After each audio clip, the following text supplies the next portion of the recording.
الحمدللہ رب العالمین والعاقبۃ للمتقین والصلاۃ والسلام علی اشرف الانبیاء والمرسلین وعلی آلہ وصحبہ اجمعین، اما بعد فاعوذ باللہ السمیع العلیم من الشیطان الرجیم، بسم اللہ الرحمن الرحیم۔ یا ایھا الذین آمنوا لا تقولوا راعنا وقولوا انظرنا واسمعوا وللکافرین عذاب علیم۔ صدق اللہ العظیم۔ اللہم صلی علی محمد وعلی آل محمد کما صلیت علی ابراہیم وعلی آل ابراہیم انک حمید مجید۔ اللہم بارک علی محمد وعلی آل محمد کما بارکت علی ابراہیم وعلی آل ابراہیم انک حمید مجید۔ رب اشرح لی صدری ویسر لی امری واحلل عقدۃ من لسانی یفقہوا قولی۔ محترم ناظرین کرام، بزرگان دین اور میری عزیز ماؤں اور بہنوں بھائیوں، السلام علیکم ورحمۃ اللہ وبرکاتہ۔ میں آپ کا میزبان عبدالوہاب آپ کو پروگرام گفتگو کے اندر خوش آمدید کرتا ہوں۔ ناظرین، امید کرتا ہوں اللہ رب العزت کی ذات سے کہ آپ سب حضرات خیریت سے ہوں گے۔ اللہ تعالیٰ آپ حضرات کو اپنی حفظ و امان میں رکھے، اللہ تعالیٰ آپ حضرات پر اپنی برکتیں رحمتیں نازل فرمائیں، اور ہمیشہ دعا گو ہوں اللہ تعالیٰ سے کہ اللہ تعالیٰ آپ سب پر اپنی خصوصی رحمتوں کو، خصوصی نوازشات کو اللہ تعالیٰ جاری اور ساری رکھے۔ ناظرین، قرآن پاک میں اللہ رب العزت نے ارشاد فرمایا، یا ایھا الذین آمنوا لا تقولوا راعنا، اے ایمان والو لا تقولوا راعنا، راعنا مت کہو، وقولوا انظرنا، بلکہ کیا کہو، انظرنا، کہ ہماری طرف متوجہ ہو جائیے۔ ناظرین، اس آیت کا شان نزول یہ ہے کہ یہودیوں کی ایک عادت تھی کہ وہ کیا کرتے تھے کہ جب حضور اکرم صلی اللہ علیہ وسلم کو مخاطب کرنا ہوتا تھا تو عربی زبان کے اندر راعنا کہتے ہیں، آپ ہماری رعایت کیجئے، ہماری طرف متوجہ ہوئیے، اور راعینا کہتے ہیں ہمارا چرواہا جو ہماری بکریوں کو پالتا ہے، سنبھالتا ہے۔ تو اب وہ جب بھی حضور اکرم صلی اللہ علیہ وسلم کی مجلس میں آتے اور آپ کو جب مخاطب کرتے تو کہتے راعینا، یعنی تھوڑا سا عین کے بعد یا کا اضافہ کر دیتے، اور دل ہی دل میں مراد کیا لیتے، یعنی بے ادبی، کہ اے ہمارے چرواہے، اور کہنا کیا چاہ رہے ہوتے تھے، یعنی بظاہر کیا کہ راعینا ہماری طرف متوجہ ہوں، لیکن راعینا کہتے تھے، اور آپس میں پھر ایک دوسرے کو دیکھ کر ہنستے تھے، حضور اکرم صلی اللہ علیہ وسلم کا مذاق اڑاتے تھے۔ تو ناظرین، اللہ رب العزت نے ایمان والوں کو مخاطب کیا، کیونکہ ادب اور احترام جو ہے، جو کہ غیر مسلم ہیں ان سے تو کیا مطالبہ، اور نہ ان کو پتہ ہے کہ حضور اکرم صلی اللہ علیہ وسلم کی عظمت کیا ہے، آپ کا مقام کیا ہے۔ تو آپ اللہ تعالیٰ نے آپ حضرات کو، مجھے اور آپ کو، ہم سب کو مخاطب کیا، یا ایھا الذین آمنوا، اے ایمان والو، لا تقولوا راعنا، کہ اب لفظ راعنا بھی استعمال نہ کرو۔ یعنی راعنا کا مطلب کیا ہوتا ہے کہ ہماری طرف، ہماری رعایت کیجیے، ہماری طرف متوجہ ہوئیے۔ تو یعنی اس لفظ کے اندر کیونکہ شبہ پیدا ہوتا ہے، مشابہت پیدا ہوتی ہے، کس کی؟ بے ادبی کی، بے احترامی کی۔ تو اب آپ لوگوں نے یہ لفظی استعمال کرنا چھوڑ دینا، اگرچہ اس لفظ کے اندر تو کوئی برائی نہیں ہے، راعینا کے اندر کوئی برائی نہیں ہے، راعینا کے اندر ہے کہ جی ہمارا چرواہا، ہماری بکریوں کو پالنے والا، جیسے وہ حدیث نا کلکم راعٍ وکلکم مسئول عن رعیتہ، تو وہاں پہ یہاں پہ تم میں سے ہر ایک جو ہے وہ ذمہ دار ہے کس کا؟ اپنی رعیت کا۔ تو چرواہے کو بھی راعی اس لیے کہا جاتا ہے کہ وہ ذمہ دار ہوتا ہے کس کا؟ بکریوں کا، یعنی بکریوں کو لک آفٹر کرتا ہے۔ تو لہذا اللہ تعالیٰ کہتے ہیں ایمان والو راعینا کہو ہی نہیں، یعنی راعینا لفظ ہی استعمال کرنا چھوڑ دو، وقولوا انظرنا، اور کیا کہو کہ اے نبی ہماری طرف متوجہ ہو جائیے۔ ناظرین، اس آیت کے اندر اللہ رب العزت نے ایمان والوں کو مخاطب کر کے کہا کہ ایسے الفاظ اور ایسے القاب اور ایسے جملے استعمال نہ کرو، اگرچہ ظاہری معنی کے اعتبار سے ان کے اندر کوئی خرابی نہ ہو، لیکن اس کے اندر کوئی ایسا معنی اور مفہوم نکلتا ہو کہ جس سے میرے نبی کی شان گھٹتی ہو، ان کی گستاخی ہوتی ہو، تو ان جملوں کو بھی استعمال نہیں کرنا۔ تو لہذا یہ حکم عمومی ہے، اور اللہ تعالیٰ نے ایمان ایک مومن ہوتا ہے ناظرین، اس کو مخاطب کر کے کہا ہے کہ جب بھی حضور اکرم صلی اللہ علیہ وسلم کا تذکرہ ہو، آپ کا نام نامی ہو، تو کیا کرو؟ ادب کے ساتھ، احترام کے ساتھ، آپ کی محبت کے ساتھ، عظمت کے ساتھ لو۔ اور یا ایھا الذین آمنوا، اے ایمان والو، لا ترفعوا اصواتکم فوق صوت النبی، اے ایمان والو اپنی آوازوں کو حضور کی آوازوں پر، حضور کی آواز پر بلند مت کرو۔ یعنی جب حضور کی مجلس میں بیٹھے ہو تو اس طرح سے تم گفتگو نہ کرو کہ تمہاری آوازیں حضور اکرم صلی اللہ علیہ وسلم کی آواز سے زیادہ اونچی ہو جائیں۔ یعنی عام طور پہ ہم دیکھتے ہیں ہمارے گھروں کے اندر جب ہم اپنے والدین کے ساتھ گفتگو کر رہے ہوتے ہیں، اپنے بڑوں کے ساتھ گفتگو کر رہے ہوتے ہیں، تو ہمیں کیا تربیت کی جاتی ہے؟ ہماری تربیت یہ کی جاتی ہے کہ اپنے والدین، اپنے بڑے بزرگ اساتذہ، جو آپ کے مشائخ ہیں، جو آپ کے مربی ہیں، ان کے سامنے اپنی آواز کو پست رکھو، اونچا مت کرو۔ اور اسی طریقے سے جب وہ بات کر رہے ہوں، کوئی مکالمہ ہو رہا ہو، تو اتنی زور سے مت چیخو کہ تمہاری آواز ان کی آواز پر بھاری ہو جائے۔ یہ تو عام روٹین میں ہمارے ہاں درس دیا جاتا ہے، ہمارے بچوں کی ہماری تربیت کی جاتی ہے کہ بڑوں کے سامنے اونچی آواز کے ساتھ بات نہیں کرنی ہے، آواز کو پست رکھنا ہے۔ تو یہاں پہ اللہ تعالیٰ فرما رہے ہیں کہ اے ایمان والو، تم اپنی آوازوں کو حضور کی آواز پر بلند مت کرو۔ یا ایھا الذین آمنوا لا ترفعوا اصواتکم فوق صوت النبی ولا تجہروا لہ بالقول کجہر بعضکم لبعض ان تحبط اعمالکم وانتم لا تشعرون۔ اور اس طرح سے حضور اکرم صلی اللہ علیہ وسلم کو مت پکارو، آوازیں دو جس طریقے سے تم ایک دوسرے کو بلاتے ہو۔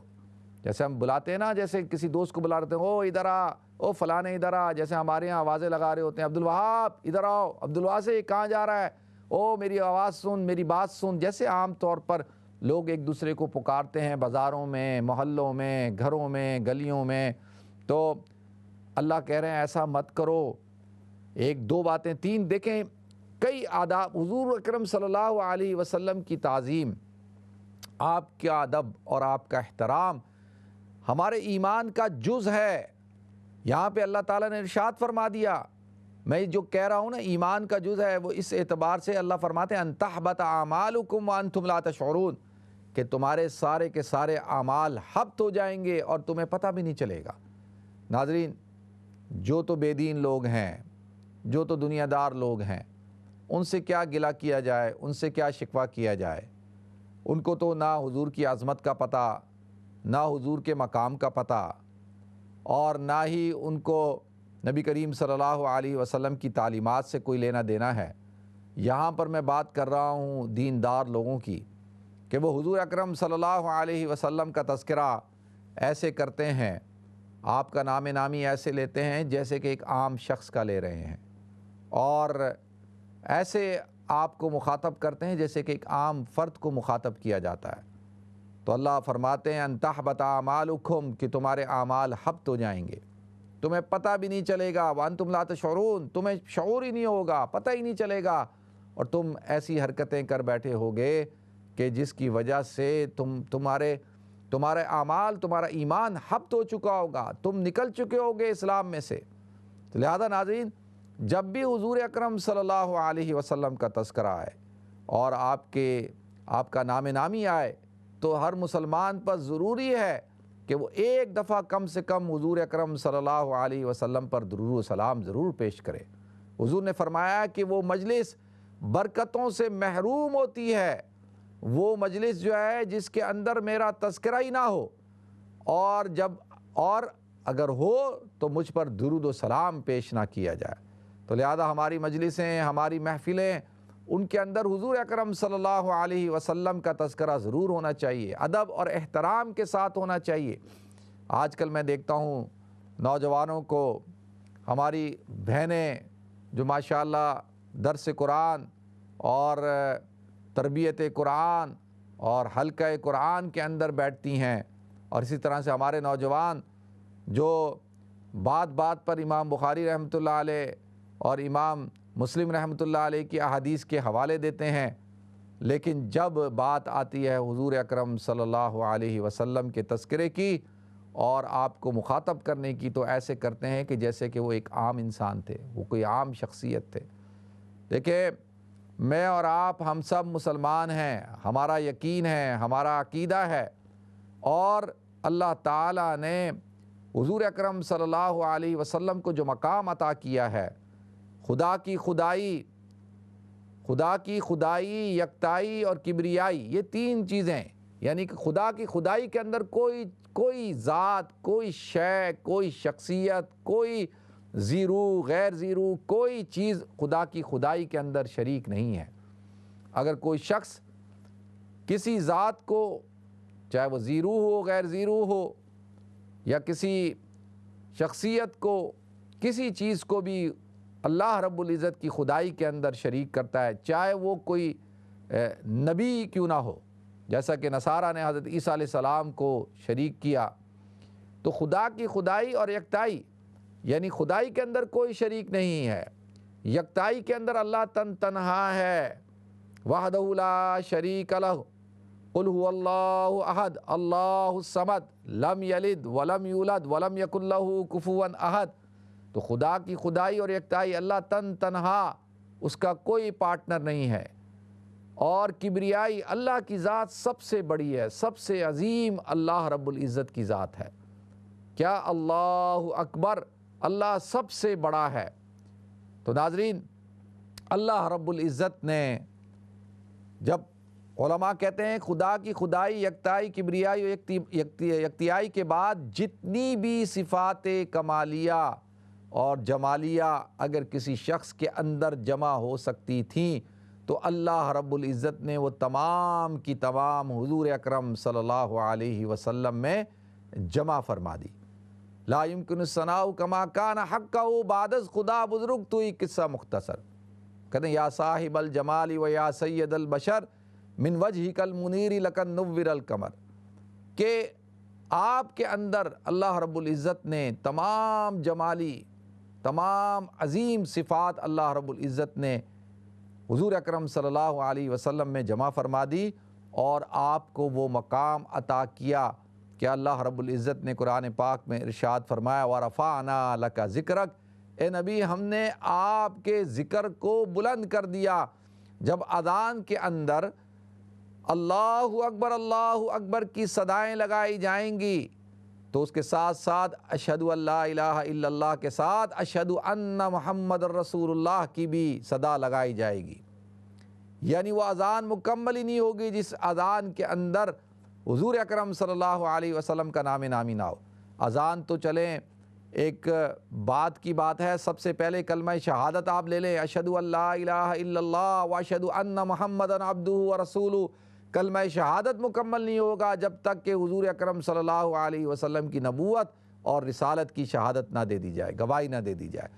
کلمہ اسلام، کلمہ طیبہ اس وقت تک مکمل نہیں ہوگا جب تک کہ لا الہ الا اللہ کے ساتھ محمد الرسول اللہ صلی اللہ علیہ وسلم کا نام نامی اور تذکرہ نہ کر دیا جائے کہ اللہ کے علاوہ کوئی الہ نہیں، اور محمد رسول اللہ صلی اللہ علیہ وسلم اللہ کے رسول ہیں۔ تو لہذا وَرَفَعْنَا لَكَ ذِكْرَكَ، اے نبی ہم نے آپ کے ذکر کو بلند کر دیا۔ یہ نماز ہماری مکمل نہیں ہوتی کہ جب ہم قاعدہ آخرہ کے اندر بیٹھتے ہیں اور تشہد پڑھتے ہیں، تحیات للہ والصلوات والطیبات، اور اس کے ساتھ السلام علیکہ ایھا النبی ورحمۃ اللہ وبرکاتہ، السلام علینا وعلی عباد اللہ الصالحین، اشہد ان لا الہ الا اللہ واشہد ان محمدًا عبدہ ورسولہ، اور پھر اس کے بعد درود شریف پڑھتے ہیں۔ تو جب تک درود شریف نہ پڑھیں اور ہماری نماز مکمل نہیں ہوتی۔ تو ناظرین، اسی طریقے سے ہمارا ایمان مکمل نہیں ہوتا جب تک کہ ہم اللہ رب العزت کے احکامات اور حضور اکرم صلی اللہ علیہ وسلم کی سنتوں کے مطابق جو ہے اپنی زندگی کو نہ گزاریں۔ ناظرین، پاکستان کی پارلیمنٹ کے اندر پچھلے دنوں اسلام آباد میں مندر کے حوالے سے کافی بحث ہوئی اور کافی جو ہے گفت و شنید ہوئی، اور پاکستان کے مفتی اعظم مفتی تقی عثمانی صاحب نے جب اس بات کا اعلان کر دیا، بتا دیا، تمام علماء، تمام مفتی حضرات، تمام جو ہے مدارس، مکاتب فکر کے بڑے بڑے علماء، کابر علماء کا یہ متفق علیہ فیصلہ تھا کہ جی پاکستان کے اندر اقلیتوں کو تمام کے تمام حقوق حاصل ہیں۔ اب آپ دیکھیں کیا پاکستان میں اقلیتوں کے ساتھ کوئی ظلم زیادتی ہوتی ہے؟ جہاں بھی ہوتی ہے وہ انڈیویجل ہے، اور انڈیویجل تو سب کے ساتھ ہو رہی ہے، یعنی وہاں پر تو ہر ایک کے ساتھ ظلم زیادتی ہو رہی ہے۔ تو کہیں پر اکا دکا جو واقعات ہوتے ہیں تو وہ انفرادی نوعیت کے واقعات ہوتے ہیں۔ ہر قسم کی آزادی حاصل ہے، عبادت کرنے کی بھی ان کو آزادی حاصل ہے، ہمارا آئین دیتا ہے، اسلام دیتا ہے۔ تو لہذا جب انہوں نے کہہ دیا کہ جب نئے شہر، جو شہر نئے آباد کیے جائیں اور ان کے اندر کسی قسم کی کوئی آبادی کسی مکتبہ فکر یعنی کسی مذہب کی نہ ہو، تو وہاں پر ضرورت نہیں ہے اسٹیٹ کو، ریاست کو کسی بھی مذہب کے عبادت خانے کو بنانے کی۔ آپ اور میں UK میں رہتے ہیں، یہاں پر ہم نے مسجدیں بنائیں، اور مسجدیں جو ہے وہ زمینیں خرید کے بنائیں، مکان خرید کے بنائے، چرچ خرید کے بنائے، باہمی صلح کے ساتھ بنائے، اور حکومت کی اجازت سے بنائے، بغیر حکومت کی اجازت کے تو نہیں بنائے، اور حکومت کی اجازت سے بنائے۔ تو لہذا انہوں نے کہا کہ جی وہاں پہ جہاں ضرورت ہی نہیں ہے، مجھے آپ بتائیں جہاں ضرورت ہی نہیں ہو وہاں پر ان کا کہ ایسے وقت کے اندر کہ جب ہندوستان، یعنی ہندوستان کے اندر آپ حالات دیکھیں جو مسلمانوں کے ساتھ ہو رہا ہے، اور جو خاص طور پر کشمیر کے اندر ہو رہا ہے، اور مسلمانوں کے جو زمینی حقائق ہیں ان کو سامنے رکھتے ہوئے، ان کے جذبات کو سامنے رکھتے ہوئے، ایسے موقع کے اوپر اس قسم کے اقدام کو نہیں اٹھانا چاہیے۔ تو اور کہہ دیا کہ بھئی اگر ضرورت ہے تو بالکل وہ بنا سکتے ہیں، اگر کسی جگہ پہ ان کی آبادی بہت زیادہ ہے اور کوئی عبادت خانہ نہیں ہے تو بنا سکتے ہیں، خود خریدیں، بنائیں، اپنے خرچے پہ بنائیں۔ تو لہذا جب یہ بات کلیئر ہو گئی تو اس کے بعد ہماری پارلیمنٹ کے اندر آپ یقین جانیے کہ ایک صاحب ہیں، حالانکہ نام مسلم لیگ ہے، یعنی مسلم لیگ، اس کے خواجہ آصف صاحب تقریر کرتے ہوئے کہتے ہیں کہ کسی مذہب کو کسی دوسرے مذہب پر فوقیت حاصل نہیں ہے۔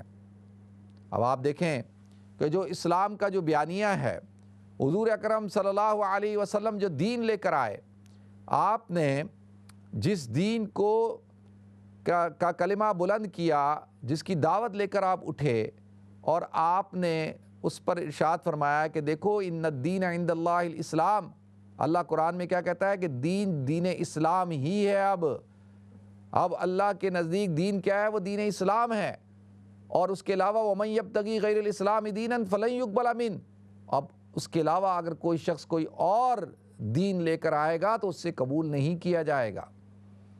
تو آپ مجھے بتائیں کہ اسلام کا تو پورا مقدمہ ہی ختم ہو جاتا ہے کہ جب اگر یہ بات کر دی جائے کہ جب کہ جی کسی دین کو کسی دین کے اوپر کوئی فوقیت حاصل نہیں ہے، تو پھر تو اسلام نہ دعوتی مذہب رہے گا، نہ ٹھیک ہے کوئی آدمی اگر اسلام پہ عمل کرتا ہے کرے، نہیں کرتا ہے نہ کرے، اسلام کو قبول کرتا ہے کرے، نہ کرتا ہے نہ کرے، کوئی یہودی ہو، کوئی نصرانی ہو، کوئی کسی بھی مذہب کا ہو، ہندو ہو، کسی بھی مذہب سے تعلق رکھتا ہو، تو پھر تو یہ ساری بحث ہی ختم ہو جاتی ہے۔ حضور اکرم صلی اللہ علیہ وسلم نے جو پیغام آپ لے کر آئے، اور جس پیغام کی وجہ سے آپ کے صحابہ کو گھر چھوڑنا پڑا، ہجرت کرنی پڑی، آپ کے صحابہ نے، آپ نے ظلم و ستم سہے، تمام پریشانیاں سہیں، آپ کو پھر ہجرت کرنی پڑی، آپ مکہ سے نکل کے مدینہ آئے، تو وہ پھر ساری بحث ہی ختم ہو جاتی ہے۔ پھر مدینہ کے اندر جو صورتحال کھڑی ہوئی، جتنے غزوات ہوئے، یہ ساری چیزیں ہی ختم۔ تو پھر تو یہ سوچ اگر کسی ایک مسلمان کی ہوتی ہے اسلام کے بارے میں اور دین کے بارے میں، تو اس کو پھر اپنے ایمان کی فکر کرنی چاہیے۔ حضور اکرم صلی اللہ علیہ وسلم کا مشن کیا تھا؟ یا ایھا الرسول بلغ ما انزل الیک وان لم تفعل فما بلغت رسالتہ۔ اللہ رب العزت حضور صلی اللہ علیہ وسلم کو ارشاد فرما رہے ہیں کہ نبی، یا ایھا الرسول بلغ ما انزل الیک، جو آپ پر اتارا گیا آپ لوگوں تک پہنچائیں۔ اگر آپ نہیں پہنچاتے وَإِن لَمْ تَفْعَلْ فَمَا بَلَّغْتَ رِسَالَتَهُ، تو آپ نے رسالت کا حق ادا نہیں کیا۔ تو یہ مجھے اور آپ کو پیغام دیا جا رہا ہے کہ جو حضور اکرم صلی اللہ علیہ وسلم کا دین ہے، جو آپ کی عظمت ہے، جو اسلام کی عظمت ہے، اس کی حفاظت میرے اور آپ کے ذمے ہے۔ تو لہذا ناظرین، دو چیزیں ہیں۔ دیکھیں، ایک مسلمان چاہے کتنا ہی گناہ گار کیوں نہ ہو، وہ ایک تو اس کے اندر اسلام سے محبت کوٹ کوٹ کے بھری ہوتی ہے۔ جب بھی اسلام پر بات آئے گی تو لوگ کہتے ہیں یار یہ عجیب لوگ ہیں، یہ نماز نہیں پڑھتے، یہ پریکٹسنگ مسلمان نہیں ہیں، بظاہر جو ہے وہ دیکھنے میں بھی کوئی اتنے دیندار نہیں ہیں، لیکن جیسے ہی بات آ جاتی ہے اسلام کی تو یہ سارے جذباتی ہو جاتے ہیں اور جو ہے وہ کھڑے ہو جاتے ہیں۔ تو اس سے پتہ چلتا ہے کہ ہر مسلمان کے دل کے اندر جو ہے اسلام کی محبت ہے، اللہ اور اس کے رسول کی محبت ہے۔ جب بھی آپ دیکھیں حضور اکرم صلی اللہ علیہ وسلم کی ناموس کی بات آتی ہے، آپ کی عزت اور آبرو کی بات آتی ہے، تو ہر مسلمان چاہے وہ پریکٹسنگ ہو یا نہ ہو، گناہ گار سے گناہ گار کیوں نہ ہو، لیکن حضور کی عظمت کے لیے، حضور کی ناموس کے لیے وہ کھڑا ہو جاتا ہے۔ وہ ہر چیز برداشت کر سکتا ہے ایک مسلمان، لیکن نہ وہ اسلام پر آنچ آنے کو برداشت کر سکتا ہے، نہ حضور کی عظمت پر اور ناموس پر۔ ہاں، آج کا ایک لبرل سیکولر طبقہ ہے جو مسلمانوں کو تانے دیتا ہے کہ یہ کیسے مسلمان ہیں، نماز تو پڑھتے نہیں ہیں، یہ دیندار تو ہے نہیں، اور یہ ملاوٹ کرتے ہیں، یہ جھوٹ بولتے ہیں، اور یہ جو ہے یہ فلانے کام کرتے ہیں، فلانے کام کرتے ہیں۔ تو کیا مطلب ہے؟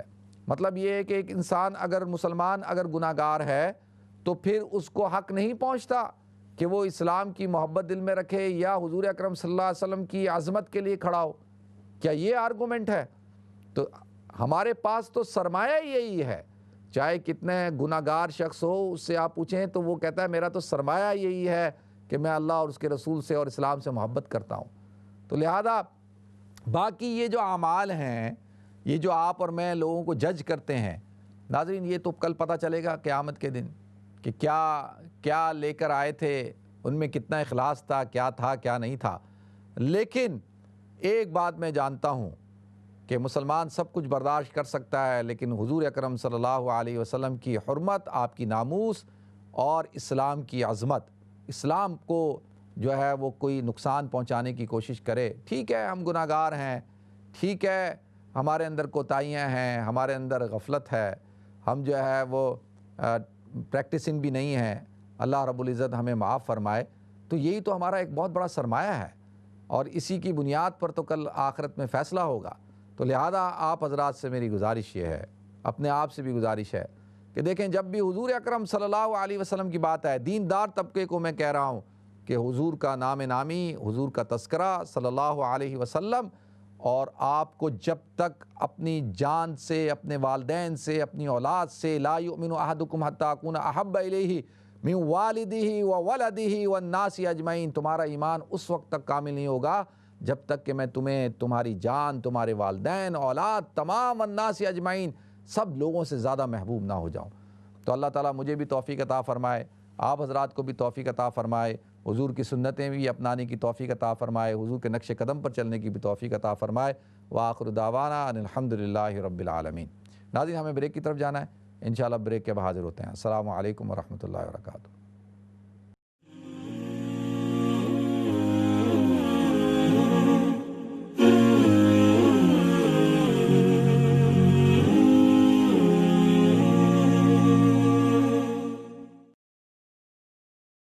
بسم اللہ الرحمن الرحیم، السلام علیکم ورحمۃ اللہ وبرکاتہ۔ ناظرین آپ کو ایک دو پھر پروگرام گفتگو کے اندر خوش آمدید کرتا ہوں۔ ناظرین اس ویکینڈ میں ایک بڑی سمجھ لیں کہ ایک خوشخبری آئی، میں تو اس کو خوشخبری کہوں گا کہ کیونکہ اس خبر سے پورے عالم اسلام میں ایک خوشی کی لہر دوڑ گئی، تو لہٰذا جس خبر سے خوشی کی لہر دوڑے اور مومنین خوش ہوں تو اس کو خوشخبری کہا جاتا ہے۔ اور وہ کیا تھی، وہ خبر کیا تھی، وہ نیوز کیا تھی کہ استنبول کے اندر آیا صوفیہ، ہاگیا صوفیہ جس کو کہتے ہیں، یا آیا صوفیہ، وہ دوبارہ سے اس کی جو مسجد کی جو صورتحال تھی وہ بحال ہو گئی. یعنی مسجد والی جو اس کی حالت تھی، جو آج سے 1930-31 کی بات ہے کہ اس کو مسجد سے منتقل کر دیا گیا تھا، یعنی مسجد سے میوزیم میں تبدیل کر دیا گیا تھا. تو آلموسٹ آپ سمجھ لیں کہ کوئی 90 سال ہو گئے کہ 90 سال بعد جو اس کی اصل حالت تھی یعنی مسجد کی، وہ بحال ہو گئی. اچھا، اس خبر سے انشاءاللہ عنقریب آپ حضرات جو میری ٹرکی کی جو سیریز ہے وہ آپ حضرات دیکھ رہے ہوں گے. ٹی وی پہ بھی آ رہی ہے اور یوٹیوب پہ بھی ہے، اسلام چینل پہ بھی انشاءاللہ دکھائیں گے. وہ اس کے اندر میں نے پوری ہسٹری بیان کی. ابھی تو ٹائم نہیں ہے کہ میں اس کو پورے کو بیان کروں.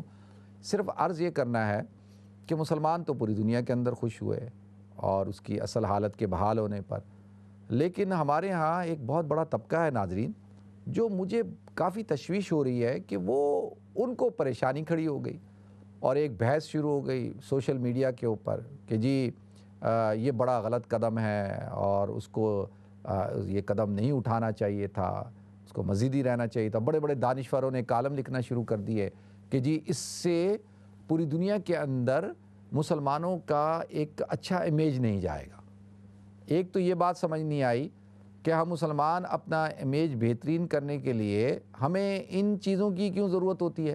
بھائی کیوں نہ ہم اسلام پر چلیں اور اسلام کی تعلیمات پر عمل کریں اور اسلام کا جو پورا اخلاقی جو ضوابط ہیں، اصول ہیں، ان کو اپنائیں اور دنیا کے سامنے پیش کریں، جس سے مسلمانوں کا امیج بہتر ہو، اسلام کا امیج بہتر ہو.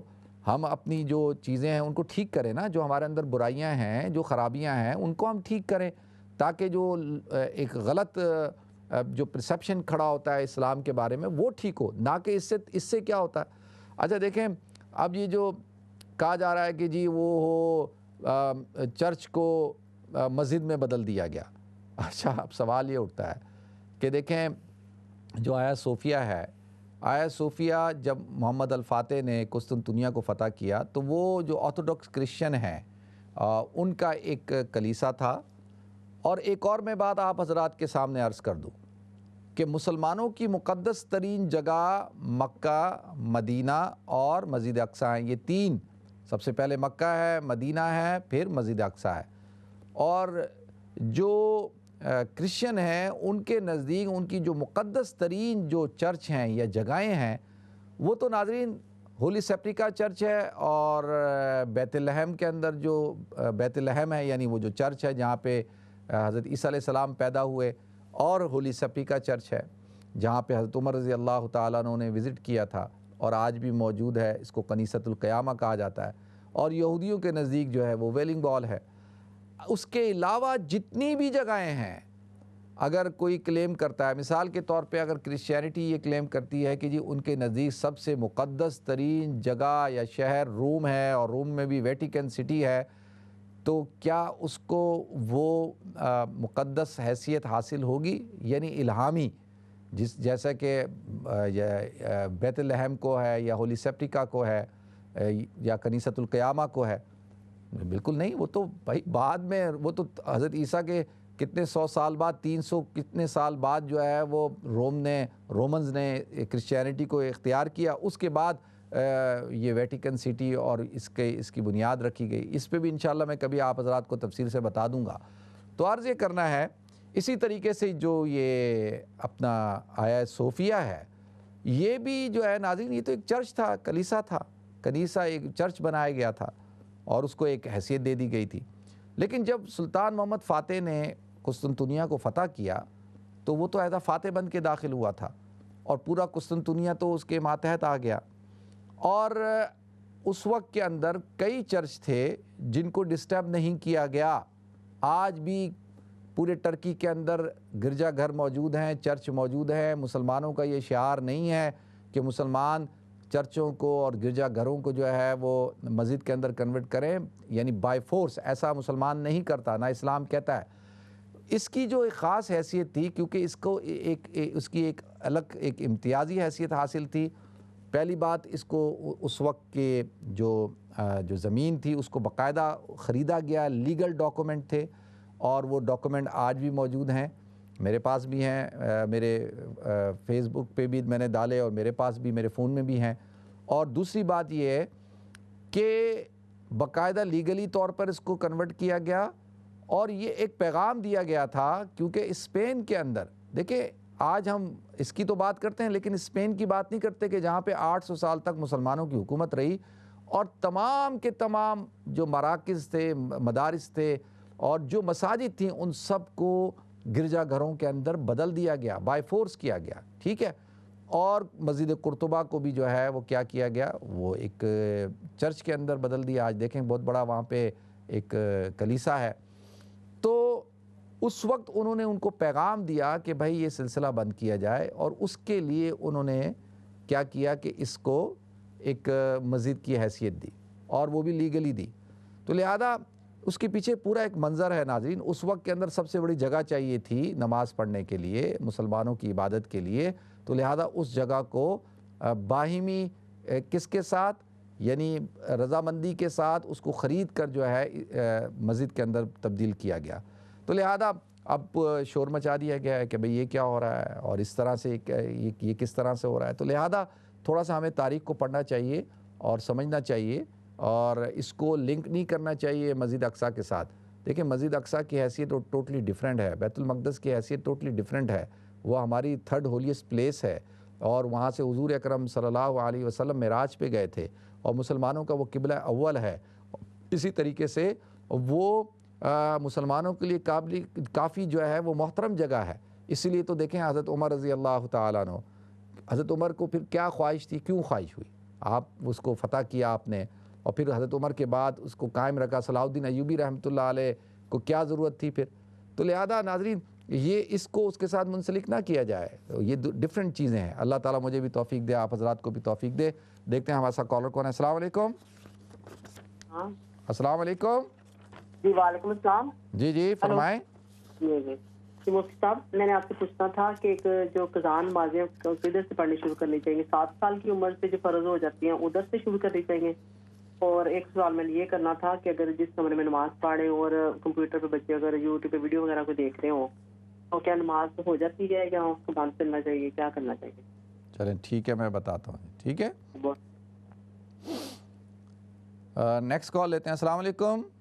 وعلیکم السلام. جی صلاح الدین Ayubi story. Salahuddin Ayubi. Yes.